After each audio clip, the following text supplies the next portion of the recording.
Saya mau tanya kepada antum. Ini antum kan ngaji nih. Ya. Orang Syiah mengatakan bahwa Al-Quran sudah ada pemalsuan dan tidak terpelihara lagi. Perkataan mereka ini menentang Al-Quran, menentang ayat yang mana? Menentang tentang terpeliharanya Al-Quran. Allah berfirman apa? Inna nahnu nazzalna dzikra wa inna lahu lahafizun, dalam surah Al-Hijr ayat 9. Sesungguhnya kami yang menurunkan Al-Quran, kami yang memeliharanya. Berarti Al-Quran terpelihara tidak? Terpelihara. Nggak ada yang berubah satu huruf pun juga, tidak ada. Terpelihara Al-Quran. Ketika dia mengatakan Al-Quran itu sudah tidak terpelihara, berarti dia menentang Al-Quran. Kalau orang menentang Al-Quran, kafir atau tidak? Kafir. Bahkan di antara mereka ada menulis kitab. Seperti antum lihat di halaman 91, An-Nuri At-Tibrisi dalam kitabnya Faslul Khitab fi Itsbati Tahrifi Kitab Rabbil Arbab. Jadi An-Nuri itu telah menyebutkan dalam kitabnya khusus Faslul Khitab. Jadi penjelasan tentang penetapan sudah berubahnya kitab Al-Quran ini. Dia mengatakan sudah berubah.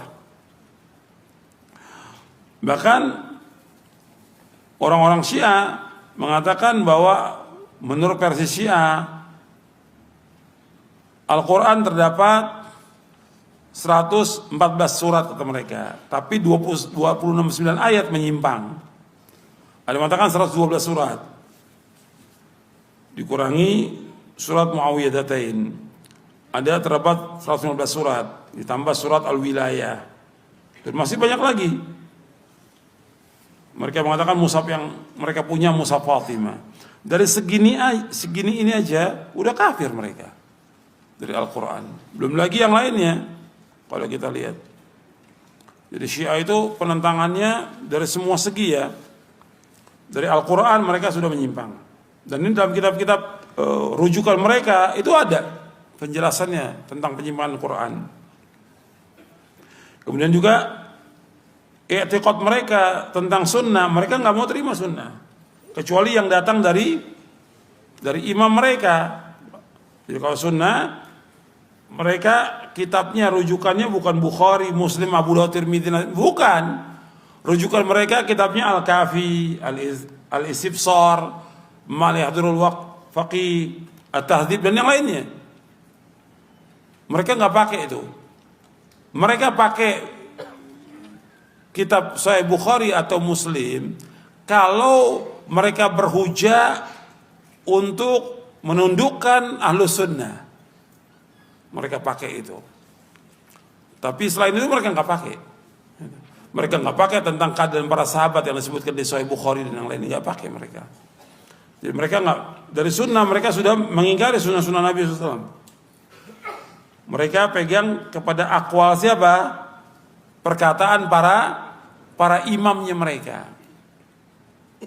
Kemudian juga keyakinan mereka tentang imamah. Ini imamah menurut mereka sebagai rukun iman bagi mereka. Imamah itu bagi mereka termasuk rukun iman. Kalau kita rukun imannya ada 6, rukun iman kita ada 6. Benar nggak nih? Rukun iman kita ada 6. Jangan bengong ngaji bengong. Betul, rukun iman kita ada 6. Coba sebutin. Iman kepada Allah, malaikat, kitab-kitab, rasul-rasul, iman kepada yaumul akhir, iman udah takdir baik dan buruk. Kalau Syiah mereka rukun imannya kepada tauhid, kepada nubuwah, kepada imamah, kepada keadilan dan kepada ma'ad. Ma'ad itu artinya hari akhir. 5. Tauhid, nubuwah, tauhid juga mereka tafsirkan menurut seenaknya mereka tauhid itu. Sama seperti Mu'tazilah, memahami tauhid artinya mengingkari nama dan sifat Allah. Itu tauhid mereka bilang. Mu'tazilah menyebut tauhid tapi artinya mengingkari asma wa sifat. Begitu tentang Syiah. nubuah, kenabian, imamah, rukun iman, wajib imamah. Ini termasuk rukun Islam, rukun iman, imamah. Kemudian juga kalau rukun Islam, mereka ada istilahnya al-wilayah. Wilayah itu wilayahnya imam, loyalitas kepada imam. Ini juga udah kufur yang seperti ini, mengingkari rukun Islam, mengingkari rukun iman. Kemudian juga mereka mempunyai keyakinan kepada imam. Imam itu maksum. Imam maksum. Kalau menurut Ahlussunnah yang maksum siapa? Para nabi dan para rasul alaihi wassalam. Imam enggak maksum, tapi kalau bagi mereka imam itu maksum, enggak pernah salah bagi mereka. Ini udah sesat ini. Pemahaman seperti ini. Jadi mereka imam itu bisa bebas melakukan apa saja. Sama seperti Tarekat Sufiyah mengatakan wali-wali itu maksum, sama. Jadi kesamaan, kalau kita lihat kesamaan Syiah itu sama dengan Tarekat, sama dengan yang lainnya sama. Makanya kalau kita lihat kubur-kubur yang disembah di muka bumi ini, pertama kali yang membuat kubur disembah itu Syiah pertama kali. Mengikuti siapa? Mengikuti Yahudi dan Nasrani. Baru setelah itu diikuti oleh apa? Tarekat Sufiyah. Sebab di Syiah itu ajarannya imam itu maksum, maka kuburan imam harus dibangun dan disembah oleh mereka, ditawaf kuburan imam itu. Tarekat Sufiyah sama, mereka anggap wali itu maksum, maka mereka itu bisa melakukan apa saja. Ini sesat ini dan kufur. Bahkan di antara mereka mengatakan bahwa imam itu punya kedudukan lebih tinggi daripada para nabi dan rasul. Seperti keyakinan Syiah Itsna Asyariyah yang ada ini. Imamiyah seperti Khomeini. Khomeini mengatakan inna min daruriyati madhabina anna li'aimati maqaman la yablughu malakun muqarrabun wa nabiyyun mursal. Sesungguhnya di antara yang paling penting dalam mazhab kami, mazhab Syiah, bahwa imam itu punya kedudukan yang tinggi. Dia lebih tinggi daripada malaikat yang dekat dengan Allah dan lebih tinggi daripada rasul yang diutus. Kalau sudah begini kufur tidak? Kufur. Itu ada di bukunya Khomeini. Makanya disebutkan oleh para ulama, limadza kaffara al-ulama al-Khomeini. Kenapa para ulama mengkafirkan Khomeini?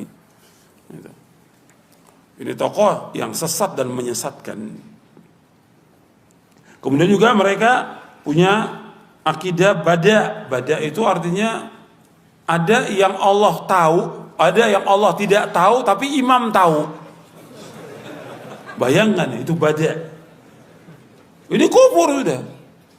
Ini keyakinannya mereka, orang-orang Syiah. Bahkan lebih parah lagi, mereka katakan Husain itu, kan mereka pakai 12 imam. Dari mulai Ali, kemudian Hasan, Husain, dan anaknya terus 12 imam. Itu mereka katakan yang mereka paling ini kepada Husain. Bagi mereka itu Husain segala-galanya bagi mereka. Maka keturunan itu dari Husain, Hasan gak ada keturunannya. Kata mereka yang punya keturunan itu Husain, yang mulia itu Husain, Hasan tidak. Karena apa? Karena Hasan menyerahkan kekuasaan kepada siapa? Kepada Muawiyah pada tahun 40 Hijriah yang dikatakan Amul Jamaah. Karena Nabi sudah sebutkan waktu Hasan Husain masih kecil, Nabi sudah sebutkan. Kata Nabi bahwa inna ibni hadha sayuslihu fi'ataini 'azimataini minal muslimin. Bahwa anakku ini, maksudnya cucuku ini akan mendamaikan dua kelompok yang besar nanti. Dibuktikan dengan Hasan mendamaikan, menyerahkan kekuasaannya kepada Muawiyah untuk menghentikan pertumpahan darah. Dan itu dipuji oleh Nabi SAW. Waktu itu Hasan masih kecil. Dan terbukti pada tahun ke-40 Hijriah yang dikatakan Amul Jamaah. Maka orang Syiah nggak senang dengan Hasan. Meskipun masuk sebagai imam, anak turunnya nggak boleh. Yang boleh dari mana? anak turunnya Husain aja.